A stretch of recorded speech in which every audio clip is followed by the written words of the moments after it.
I just think we're growing. I think we're growing as a group. I think that every day is a learning process. But I think all the games that we've had previously, some of the tight games, some of the losses, the loss at UCF, we've just learned how to try to prep ourselves and prepare for the road and what we need to do. And I think it says a lot about just individuals growing themselves.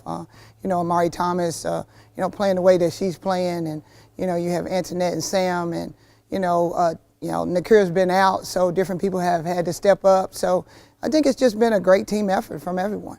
What's the mood been like, having won 2 games in a row? I think the mood is great. I think our biggest thing right now is that we're just trying to get better every day and try to focus on the things that we need to focus on so we can improve. We've always talked about since day one that you should be playing your best basketball in February. So we're working to make sure we get to that point. Iimar'i Thomas, Player of the Week again. It seems like she's playing her best basketball right now. I know you talked earlier in the season about kind of challenging her at the beginning of the year, knowing that what she's capable of, and it seems like she's really responded to that. Well, as Iimar'i has the opportunity to play the way that she's playing and receiving the honors, it comes a lot from her teammates, and just it helps us play better. She's very talented.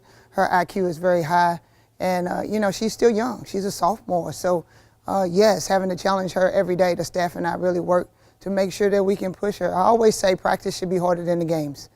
So we're working really hard to make sure we put them in that position so we can be successful.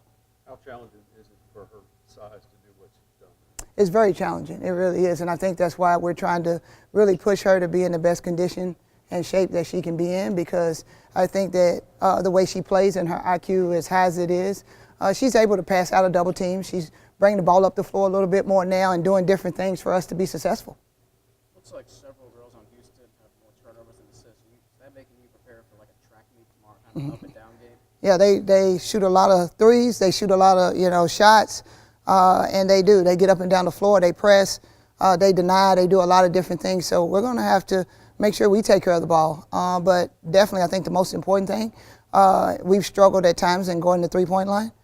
So we got to make sure that we're ready to do that and do the things we need to. As they shoot those long shots, we got to make sure we're rebounding and doing the things we need to in transition. You mentioned the support that Iimar'i's had from her teammates around her, and obviously the bench emerging on this team over the last couple of weeks has been a big theme, especially Andasia Puckett and Aaliyah Green really putting in some good minutes. Well, we need that. We got to get to the point, as I said after the game at Tulsa, we got to get to the point where we're giving some of our high-minute starters some rest, and we got to get better at that. I have to get better at that as a coach, but you got to have a bench to be able to do that. And I think we're really excited to be able to insert them into that rotation and then having an opportunity to be able to still do what we do with our game plan. I'm just taking a look. Oh, okay. I was saying, just taking a look going forward. Obviously, 2 wins in a row. Now you got a couple home games, which have been few and far between here as of late. But it seems like this is a stretch that your team can really, if you're firing on all cylinders, you can kind of start to put some good results together and continue that momentum. Well, I think what we have to make sure we're doing is doing all the little things that helped us, like you said, get that 20-point win on the road and find a way, how we found a way to win these last 2 games. Everyone now, when you get in conference, everyone's prepping the same way. They're understanding and knowing what different teams do. So we have to be locked in and ready to follow a scout. I say this a lot because of how we change up defenses and the things we do. And so our kids have got to be locked in and ready to go. And I think if we do that, and we continue to work hard and bring that energy and effort, then I think we'll put ourselves in a position. We talk about it all the time. Everyone knows, in the league and in the country, you got to protect your home court. You got to be ready to go, and you got to be ready to protect your home court. So that's where we'll be focused, and that's what we're working on to get prepared.